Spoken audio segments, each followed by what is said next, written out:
Hi everybody, hi everyone, hi learners. So in this video, we are going to understand the production function in the long run. Okay, so if you are new to my channel, I have also made the videos on the entire microeconomics. You can check out the link. I have mentioned that over in the video itself. So till now, we have done production in the short run. Right, so in this video, we are going to start with the production in the long run.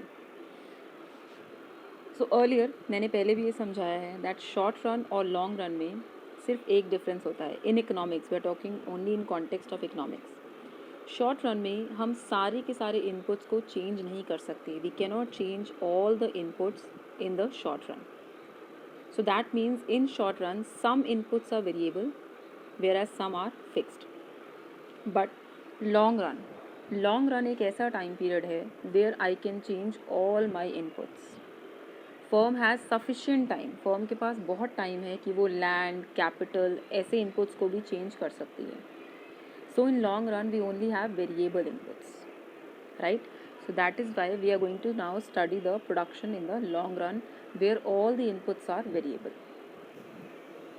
so now as you can see long run production function को ऐसे denote करते हैं x that is the output is the function of labor and capital now both labor and capital will change if you remember short run production function was x is the function of labor और capital के ऊपर हम ऐसे बार लगाते थे but now we don't have any such bar there is no such bar both the inputs are changing so long run production function is denoted like this now whenever we talk about long run production function so we have to understand one very important concept called isoquants now what are these isoquants as you can see on the screen isoquants के बहुत सारे नाम हैं iso product curve equal product curve production indifference curve I think all of us remember the indifference curve. Indifference curve क्या होता था? It showed the combination of two commodities where the consumer gets same level of satisfaction. Right? Indifference curve वो combination दिखाता था x और y के जहाँ पे consumer को same level of satisfaction मिलता है. Similarly, उसी से मिलता जुलता concept है isoquant. Just see the name. Quantity word है इसमें. That means ये एक ऐसा कर्व है it shows various combinations of two inputs where the output is the same ये दो इनपुट्स के ऐसे कॉम्बिनेशंस दिखाएगा जहाँ पे आउटपुट सेम है राइट सो लेट्स सी आगे जाके ग्राफ से ये और क्लियर हो जाएगा so first point of difference indifference curve क्या मेजर करता था indifference curve use to measure the level of satisfaction it showed combination of two commodities where level of satisfaction is the same but isoquant it shows the quantity it shows combination of two inputs where the quantity of output is the same so difference कहाँ लाई करता है satisfaction को हम measure नहीं कर सकते right remember the ordinal approach says that you cannot measure satisfaction but isoquant में हम output दिखाते हैं and we can definitely measure the output that is a major difference between indifference curve and isoquant now let us see how do we draw an isoquant or how is it shown graphically so here I have a chart for all of you I said isoquant क्या है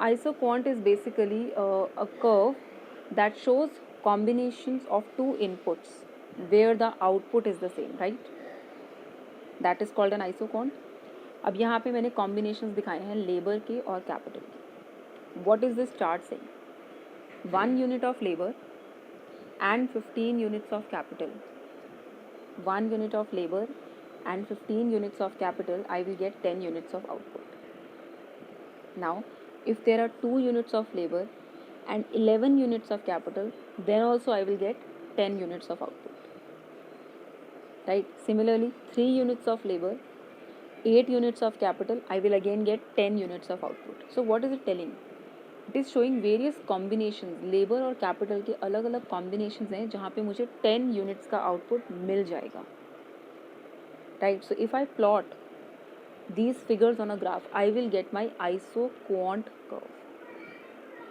Let's see it like that. So here I have a table again. That's the same table what we have seen in the previous slide. Let's try to draw an isoquant curve.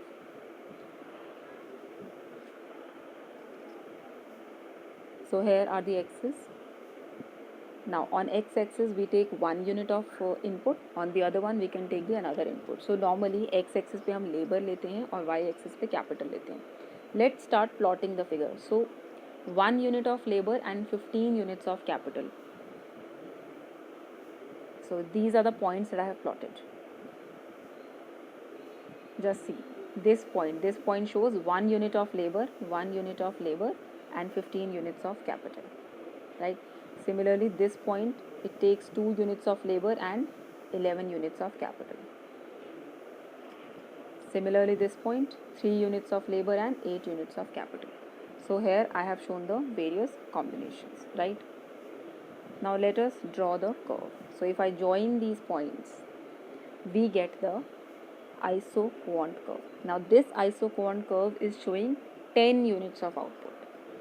ये isoquant curve सिर्फ 10 units of output के लिए बनाया है हमने. And one more thing that I can understand from this curve, एक चीज़ और जो बहुत important निकल के आती है, that isoquant curve is also convex to the origin. Similarly, just like indifference curve, isoquant is also convex to the origin. Right? Let us see some properties of the isoquant curve. First of all, before that, see, this line is important. For each level of output, there will be a different isoquant. Her level of output के लिए मुझे अलग isoquant बनाना पड़ेगा. In the previous slide, ये जो isoquant बना था, this was for 10 units of output. So अगर मुझे 15 units of output के लिए isoquant बनाना है, तो वो अलग बनेगा, different, right? So for each output, there will be a different isoquant. And all the isoquants represented on a graph, जब एक ही ग्राफ पे हम बहुत सारे isoquants represent करते हैं तो उसे isoquant map कहते हैं. Just like an indifference map, right? When we used to show more than one indifference curves on one graph, we call them indifference map. Similarly, when we show an array of isoquants on one graph, it is called an isoquant map. Right? Now let us see some of the features of an isoquant curve. Number 1, isoquant is downward sloping to the right. As you can see in the picture, just like indifference curve, isoquant is also downward sloping to the right. That's pretty understood. अगर एक input की quantity में increase करूँगी तो दूसरे की quantity मुझे decrease करनी पड़ेगी. Then only the level of output will remain the same, right? अगर हम दोनों ही इनपुट्स की क्वांटिटी को इंक्रीज करेंगे तो हमारा आउटपुट इंक्रीज हो जाएगा, लेकिन हमें इन आइसोक्वांट कर्व पे आउटपुट का लेवल सेम रखना है. So that is why it is downward sloping to the right. If one input increases, other has to decrease. Just like indifference curve, this is the first property of isoquant. Second, higher isoquant represents larger output. जैसे जैसे आपके isoquant curves upward side में जाएंगे, that means the output is increasing. Third property, two isoquants can never intersect each other. Just like an indifference curve, two isoquants curve can never intersect and not even they can touch each other. Let me explain that again. So here I have isoquant 1 and here I have taken isoquant 2, right? And as you can see, they both are intersecting at point A. Let's just take hypothetically कि ये दोनों intersect कर रहे हैं. Let us see if that is possible or not. So A पे I can see we are using 20 units of labor and 15 units of capital. ठीक है. So I can see at A, IQ1 is equal to IQ2. चलिए. So we are taking two more points, B and C. B, as you can see, is lying on IQ1 and C is lying on IQ2.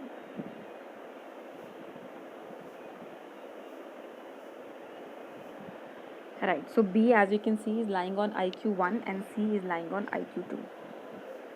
So let's say I am just taking this figures hypothetically कि B पे 10 units of labour और 20 units of capital use हो रहे हैं, और सी पे 15 units of labour और 20 units of capital use हो रहा है. ठीक है, तो IQ1 पे दिख रहा है A और B, both of them are lying on IQ1. That means let's say output is 10 units. And I can see A and C both are lying on IQ2. Output is 15 units. So A is equal to B, A is equal to C. So by the principle B should be equal to C. But is that possible? Possible ही नहीं है. B और C पे output same हो ही नहीं सकता, हमें दिख रहा है. So that means two isoquants curve, they cannot intersect each other. Right. Let's move to the next property. Isoquants are convex to the origin. अब यहाँ पे we will remember the previous. Remember why indifference curve was convex to the origin? Indifference curves convex इसलिए होते थे because of diminishing marginal rate of substitution. यहाँ पे एक concept है diminishing marginal rate of technical substitution. Now here I will explain you what is marginal rate of technical substitution first of all. So let me take you to the previous slides. Here I have marginal rate of technical substitution. The slope of the isoquant is called marginal rate of technical substitution. Remember, the slope of the indifference curve was marginal rate of substitution. वो क्या होता था? Change in quantity of y due to change in quantity of x. Remember कि x के एक additional unit के लिए consumer y के कितने units sacrifice करने के लिए ready है, so that the level of satisfaction remains the same. That was called marginal rate of substitution. Similarly here I have marginal rate of technical substitution. ये कहता है अगर मैं एक इनपुट की क्वांटिटी इंक्रीज कर रही हूँ तो दूसरे की क्वांटिटी कितनी डिक्रीज करनी है, so that the output remains the same. Change in capital divided by change in labor, exactly the same. This is the slope of an isoquant, marginal rate of technical substitution. Right? Similarly, जैसे indifference curve की slope होती थी marginal rate of substitution, isoquant की slope होती है marginal rate of technical substitution. Clear? Now let's see that property. So here is the property. Property of an isoquant, that isoquants are convex to the origin. इसका reason है that marginal rate of technical substitution keeps on falling. That means, let's understand what does that mean. ये क्या होता है? जैसे जैसे मैं capital के यूनिट्स डिक्रीज कर रही हूँ तो मुझे लेबर के कुछ यूनिट्स इंक्रीज करने पड़ेंगे, so that the output remains same. Right. अब ये क्यों फॉल कर रहा है? जैसे जैसे मैं कैपिटल के यूनिट्स डिक्रीज कर रही हूँ, लेबर के जितने यूनिट्स चाहिए उसे रिप्लेस करने के लिए वो बढ़ते जाएंगे. क्यों? क्योंकि लेबर की प्रोडक्टिविटी कम होती रहेगी. नाउ यहाँ पे हम कॉन्सेप्ट लेके आएंगे शॉर्ट रन का. रिमेंबर शॉर्ट रन में आता था law of variable proportions. Law of variable proportions हमें बताता है दैट मार्जिनल प्रोडक्टिविटी एक लेवल तक इंक्रीज करती है बट उसके बाद इट स्टार्ट्स फॉलिंग.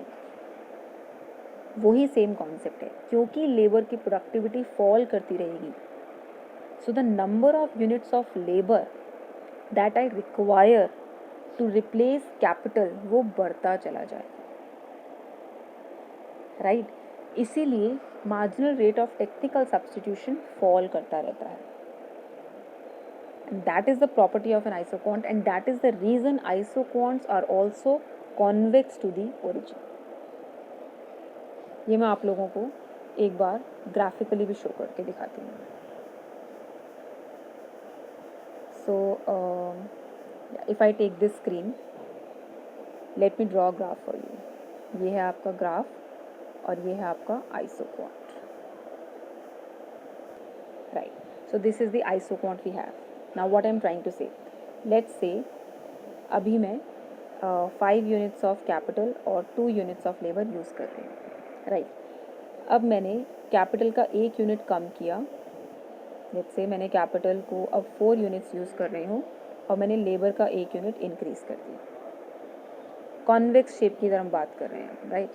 मैंने कैपिटल का 1 यूनिट और कम किया, 3 किया।